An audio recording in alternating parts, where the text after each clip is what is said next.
and welcome to Chicago Reacts. My name is Lauren, and today I am going to be watching a Big Tug video. It's been a while since I've done one of these as a reaction. I've been watching a lot of his stuff on my own, because he's very fun. So I hope this goes well. We're doing something about North American cryptids today. I just think that'll be fun.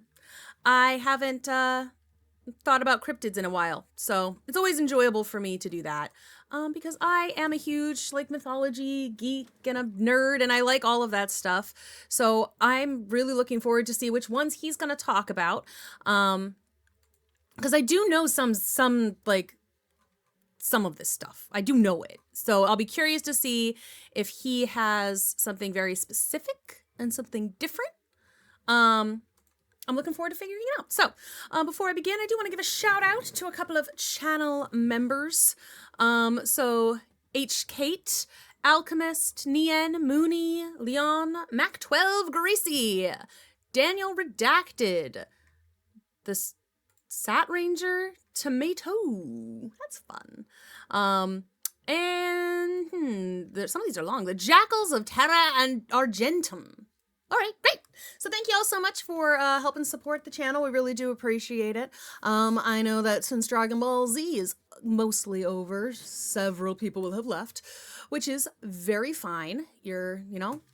People show up for what they want and then they can go, and that's the beauty of this platform. But we do really appreciate it regardless, and you get some extra content, you get early content. There are a few things that are only available to channel members. There are a few things that are available to them much, much earlier than on YouTube proper. But if you cannot do that, that's totally fine. Just, leave a like, subscribe. All of that stuff really does help as well. And yeah, I'm looking forward to this. We're gonna talk about cryptids and biology, apparently. Let's go. The study of biology, something that is incredibly cool and also not cool at the same exact time. That's On the fair. dorky, boring side of the coin, you have things like the Punnett square and trying to make school children memorize every part of a cell for some goddamn reason. The only thing that we all remember is that the mitochondria is the powerhouse of the cell, though. So, yeah, I don't remember anything else about biology, except for the fact. I remember one time in biology class, we were talking about cells and hypertensive and hypotensive cells or something like that. And I had a question about it. So I was raising my hand to ask my question, but then he called on me and was like, can you explain it in a different way? So I bullshitted something and he goes, yes, correct. And I was like, I have no idea what I just said. So I was able to apparently explain it, but I still didn't understand it. And that was my entire science career in high school. Was like, okay, I am guessing. I've never used that information once in my life. But on the cool, fun side of the coin, you have things like discovering cool new animals or discovering what kind of poison kills humans the fastest. But most people are unaware of the secret, darker, third side of the common coin. And in this fourth dimensional plane, we find the dark arts of the biology world. I am, of course, referring to the study of cryptozoology. If you don't know, cryptozoology is the study of cryptids, which by definition are animals whose existence are still unproven by science. Which, stay with me for a little bit. These are creatures like the Yeti, or the Loch Ness Monster, or my girlfriend who goes to another school. You definitely don't know her. She lives in Canada. But she definitely exists. And this study of cryptozoology is often referred to as not good and bad by nerds who think you need things like evidence and not repeatable fun studies. dorks. It's often lumped in with things like UFOlogy or ghostology, two things that are super... Ghostology? There has to be a better name for it than ghostology.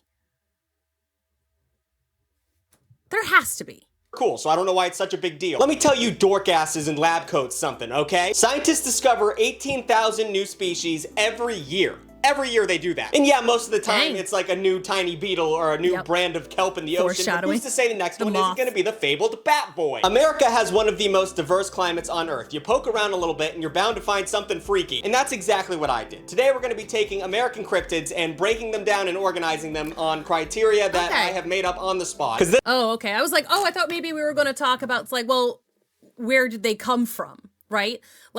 what was this thing actually? Like there's like the theory that the questing beast of old mythology is actually a giraffe.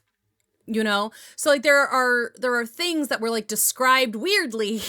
Or like animals are weird sometimes, you know, like the chupacabra as like probably just a mangy dog. So like there are things that animals can do and react to, and it can be very weird. It can be very weird. This kind of deep web hearsay nonsense is the kind of stuff that makes certain body parts of mine stand up like the national anthem is playing. That was graphic, but we're getting into the video. Gross. Quick breakdown. So let me just give you a brief synopsis about what we're about to talk about, so then you're not super confused when I bring up something like the Mothman. So many cryptids studied in cryptozoology come from things like folklore, or stories from centuries past. But in 1995, cryptids got a little bit more real because a zoologist named Bernard Heuvelmans, I hope I'm pronouncing that right, published a book called On the Track of Unknown Animals, which is such a goddamn cool name for a science book. And then in around the same time period, another zoologist named Ivan T. Sanderson wrote a whole book on the abominable snowman, and that kind of laid the foundation of cryptozoology. And even though cryptozoology is pretty much just a hot cocktail of 20th century rumors and myths, because of the internet, it is now arguably more popular than it ever has been before. And if at this point in the video you're still like, Tucker, that's stupid, I'm not gonna watch this, then you can leave. But I have one thing to leave for you before we get into all the animals I'm about to talk about. Did you know sometimes cryptids become real? Did you know they're proven to be real sometimes? At one point, giant pandas, megamouth sharks, and Komodo dragons were all thought to be cryptozoology bullshit. Really? They didn't think they were real. And then they found them and brought their corpses back to science labs, and now they're proven to be real. And those people who said they weren't real kind of look stupid. So I did not know that about pandas. Or the big sharks. Okay, pandas really surprised me. Like I can see where people might not believe necessarily in the Komodo dragon or the big mouth shark. It's harder to find those, I feel like. Because Komodo dragons are pretty relegated to like one smallish island, right? Like they don't really go too much beyond that. So it's like if you're not there, you don't know. But pandas, I feel like there's a lot of people in China. I feel like they were everywhere for a while. Now they're not. So, you know, I'm not saying you're stupid, but you kind of look like it. So maybe be allowed to swallow some new information before we get into this next segment, because these next segments are going to be a lot of confusing information, but just have fun. Just sit down and have fun. The sad ones. So obviously I'm going to categorize each separate group of cryptids into things that make me feel a certain type of way. Some cryptids are spooky, some are goofy, some make me a little horny. We'll get into that later. So first up, we're going to talk about American cryptids that I feel bad for because their descriptions are so sad that I feel like God was mad at them when they were invented. Up first, we have the Michigan Dogman. Now, not only does he have the mean nickname Dogman, but he's also from Michigan, so he can't win. In 1887, two lumberjacks in Michigan spotted a creature with a human torso and a canine's head. He was described as 7 feet tall and had eyes of amber, which sounds more romantic than scary, but I guess if you're a lumberjack, you don't get turned on that easy. So naturally, I like the little commentary of these dead people. They called him the Michigan Dogman, which, I don't know, people were lazier back then. I think I would probably come up with a cooler name than that, but then I'd get called a furry, so I'm not going to say what I'm thinking. But apparently the story goes, when the two guys walked up on this fucked up creature, it just started screaming at them. When he howled, apparently it sounded like a human scream, but are we sure that they just didn't walk up on one of the ugliest dudes ever and the guy got scared and screamed at them? That kind of sounds like what this story is. But legend has it, it appears once every 10 years. So if anyone is in the furry community and wants to have a chance, not finishing that thought. Up next, we have the Slide Rock Bolter, which sounds like a really fun roller coaster, but it is not. It's a horrible creature. According to legend, although the website I got this from is confident it was real, in the early 20th century, there was a thing called the Slide Rock Bolter that meandered around Colorado and was pretty much a land whale, a whale that walked around on land. According to first-hand accounts that are definitely real, it was the size of an entire hill, which is not a good descriptor. Hills vary in size. It had a massive head, small eyes, sharp teeth, and had hand-like hooks at the end of its flippers. It would lie in wait above eyesight with its hooks attached to the trees, and I don't know how you would miss it, because it's a whale sitting in a tree. Yeah, once it decided to make you its victim and you're walking at the bottom of a hill, it would detach from trees and just slide down the hill, crushing everything in its path. So it sounds like a rock slide, is what it sounds like. Sounds like this is just like the aftermath of a rock slide, and people didn't understand what a rock slide was. It didn't really use its teeth. It would just squish you like a marshmallow. It would then use its momentum from crushing you to slide up another hill, and the pattern would repeat in a valley-like system. And you might be thinking, Tucker, how was it able to slide down hills so loosely? Well, it's because of its drool. It would drool a lot, and it would use that as frictionless lube to slide down a hill. I don't know. I don't want to think about this. Apparently, entire parties of tourists were getting eaten by this thing in the early 20th century. And once again, people, they make it seem like this was real. No way this is real. I feel like Big Tug moment of wavering faith? I feel like this was a rock slide. would have read about it in a history book. Legend has it that it was defeated by a park ranger in the San Juan Mountains that eventually tricked the beast into attacking a fake tourist filled with explosives. And the blast was so powerful that it leveled half the buildings in the small town of Rico. And that seems like a government cover-up. It seems like a really bad government cover-up, so they definitely let an explosion go off that was not supposed to happen. But now we have a funny story about it. And I feel bad for this thing because it's ugly and covered in drool. I don't think I have to explain that one. Number 3, we have the Loveland Frogman. Now, it's kind of the same vibe as the Dogman. Let's just put up an artist rendition of the Frogman so we all know why I feel bad about it. It's just a big bipedal frog, pretty much. 4 feet tall bipedal frog that has been spotted in Loveland, Ohio several times since 1955. It was first seen by a businessman who was traveling to Ohio, and he said, and this is not a joke, it had a wand that emitted sparks. So he's a wizard frogman, a wizard. In 1972, 2 police officers witnessed the frogman cross the road and climb over a guardrail towards the river, which is Why did the frogman cross the road?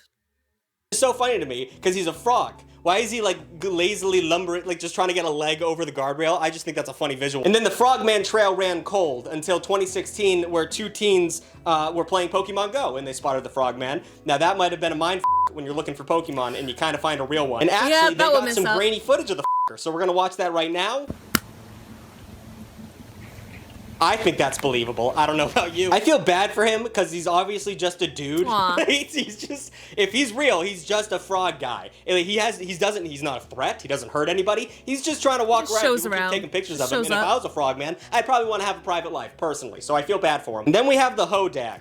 I'm just like again, so many of these like cryptids are like, oh, I saw the 2 glowing eyes, and it's like, so many things have glowing eyes. Which is a little bit scarier than the other ones, but it's got a cool name, the hodag. It sounds like a really good barbecue dish to me. Once again, lumberjack. Oh, I was like, it sounds like a dance. Started this rumor in the 1890s. This one has a lot of descriptors, so I'm just gonna go through the list. A dragon-bodied creature with the head of a frog, large tusks, a horn of a bison, the grinning face of an elephant, short legs with huge claws, a spiny back, a long tail with spears at the end, and a smell like buzzard meat mixed with skunk perfume. So I feel like they're just being mean, whatever the fuck this thing is. Local newspapers at the time started like writing about this cryptid and pretending like it was real. Newspapers, I'm gonna make a video about this at one point. If you were a newspaper man in like the early 20th century, people were just making shit up all the time. If you had no news that day, talk about a horrible creature that might live near you, whatever. But actually, I mean, that's kind of what Newsies was about. A little bit. That was a feature in the musical Newsies. It's like talking about, it's like, hey, there was a massive fire. It killed 15 people. You heard it right here. And then, like, that wasn't the news. It's like, I told him he heard it right here. It's where he heard it. He bought the paper. They were making stuff up, though. Actually, at one point in history, a hodag was claimed to have been captured and was displayed at the Oneida County Fair. Now, if you're ever curious about something scientific, go to your local county fair. They'll have an answer for you. News of the creatures spread, and once again, national newspapers reported on it, because what are you gonna do? It's 1891, and you have nothing better. This got the attention of Smithsonian scientists, that's very hard to say, and they were like, yo, what's going on over here? Let's take a gander. And then the guy who brought the thing to the county fair immediately admitted this was a hoax. Yeah, oh my god. Good job, guy. I mean, I guess it looks okay for a puppet. I don't know what a hodag is, and I just put a bunch of weird animal body parts together. That's what the hodag was. That's what a lot of things are. Personally, I just love this fable because obviously it was a bunch of like just lumberjacks telling stories, and they were just one-upping each other. Like someone was like, "It's got the body of a dragon," or it's like, or I think it's got tusks, and the other guy was like, "I think it has a horn," and the other guy's like, "Well, it already has tusks. Why would it need a horn?" And he's like, "Shut the fuck up. We're gonna make a hodag."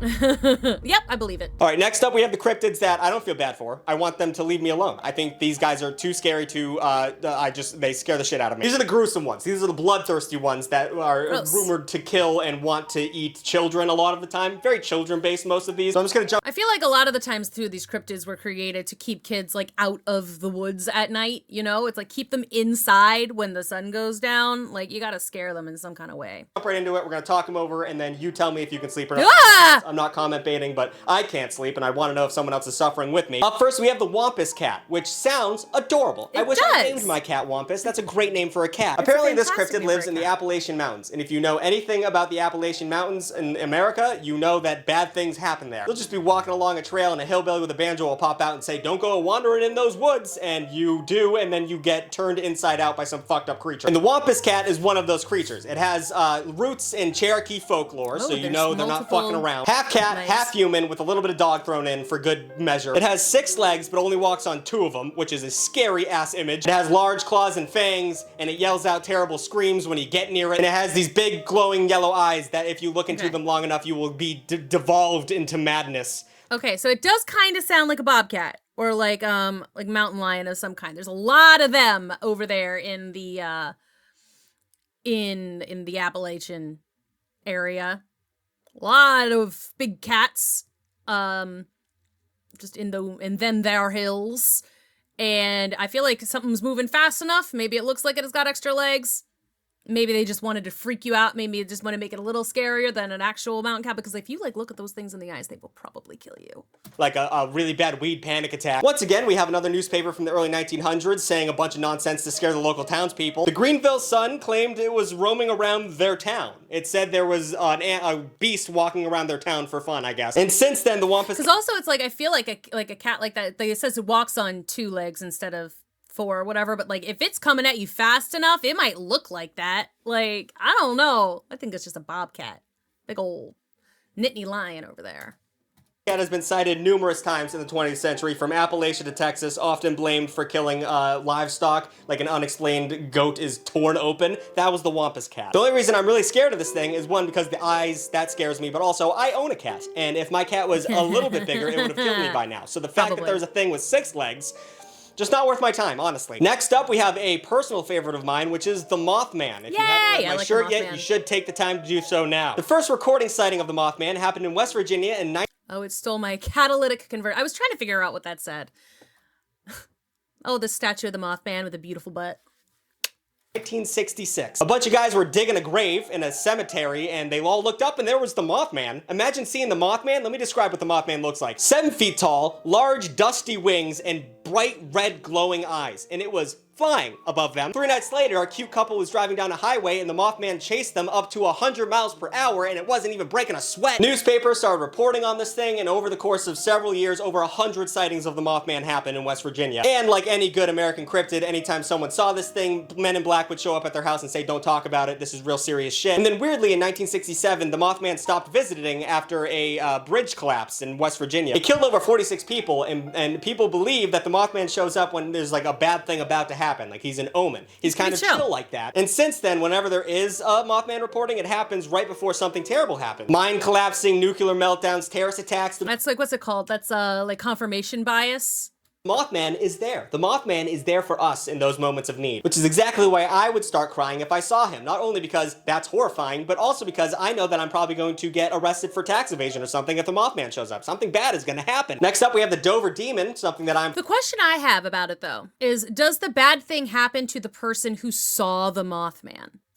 Because it doesn't always seem like it does. Like, if something bad happens around where the Mothman is, but it doesn't necessarily happen to the person who saw it, right?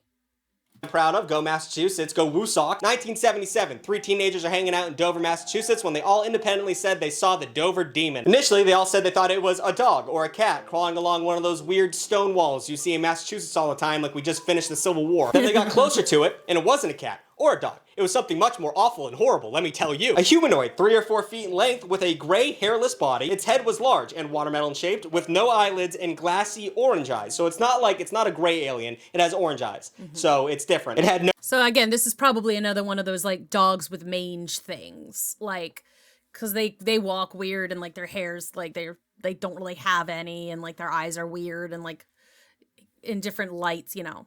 No nose or mouth, and long tendril-like fingers. Whew. Imagine that thing clicking the back of your neck. The creepiest part about the Dover Demon is that all 3 of them, they weren't hanging out. I don't know if I explained that right, but there were 3 independent teens that all saw this thing, and all of their accounts were remarkably similar. It was in the 70s over a span of 2 days, so it wasn't just all once at night. I definitely fucked up explaining this. People have a lot of different explanations for these things, like some people say it's an alien, and some people say it was probably a moose calf, because moose calf... Oh, look at that. What? Okay, dang. Yeah, you saw that in the middle of the night? That would be creepy as fuck. Kind of look like that, I guess. I've never seen a moose cat. And a lot of cryptozoologists say, oh, it's not a real cryptid because it's probably an alien, but fuck that. I love Massachusetts and I'm going to talk about it. And then finally we have the Fresno Nightcrawler, which this one's a recent one. And this one, I remember seeing a video of it when I was a kid on YouTube, and I can't stand this thing. 2007, a Fresno, California resident set up security cameras to figure out what was making his dogs bark at night. But instead of squirrels or angsty teens just throwing rocks at his house, he found something much more horrific. In grainy webcam footage are 2 4-foot-long pairs of legs, skinny legs, that walked across his yard as if they were being puppeted by something much bigger up in the sky. And I think there's like a head floating above it. It's just, I'm gonna play a video of it.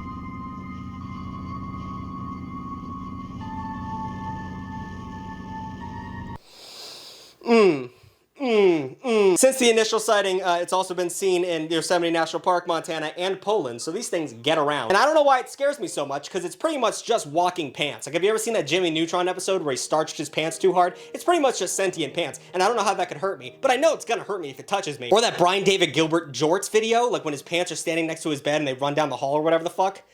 That's what I imagine these pants are gonna do to me. I don't want to deal with that. Also, it's like, it's like, I feel like things like that pretty easily faked. And now for something different. So this part's gonna get a little weird. I thought it'd be funny. Some of these things turn me on. I don't know. I'm gonna talk about it. I'm gonna be listing some cryptids that I think have some strong sexual energy to them, just on a base level. Up first, we have the Oklahoma octopus. I don't want to explain why this one's Please horny. don't. It's just a giant octopus that lives in Oklahoma, and it just like populates freshwater lakes all across the state. Its reddish-brown, horse-sized body. I didn't make up that descriptor. I don't want to get into the... fuck. Extra long tentacles that can wrap around humans and pull them to the bottom of the ocean, or just feel them up. I might not do this segment. It's been known to drown people, but also it's been known to not do that. I'm just saying, it could embrace you pretty well. I'll move on. Then we have the Jersey Devil. If you know about the Jersey Devil, you're gonna say, Tucker, how the fuck is this thing horny? Let me explain to you. The legend of the Jersey Devil. The legend of the Jersey Devil dates back to 1735. A lady kept getting pregnant. Got pregnant 13 times. And when she had the 13th baby, she was like, fuck this. And she cursed the child. She was like, I've had too many babies. I'm cursing this child. I hate it so much. And the baby must have heard her say that, because when it eventually came out of her, it had goat's hooves, a goat's head, bat wings, horns, claws, and a forked tail. So it definitely really fucked her up on the way out. And the baby flew out the window, like it looked at its mom and said, nah, I hate you, bitch, and it just flew into the night. Now it's a cultural tradition in Jersey on Mischief Night, which is the night before or after Halloween, I don't remember. But if your kids go out and do that, all that throwing eggs and stuff, the parents are like, well, the Jersey Devil might get you. And it's the night before Halloween.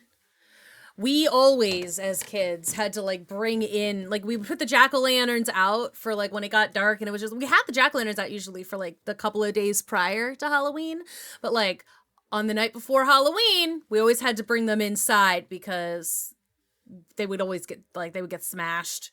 There weren't too many eggings or anything that happened. There was a little bit of that, a lot of TPing of trees, that kind of thing.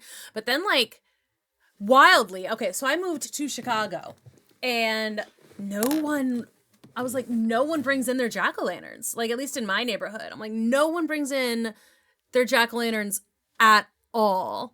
And like, nothing ever happens. I'm just like, but dang. Apparently in 1909, 30 sightings of the New Jersey Devil made it make papers, and then they closed schools the next day.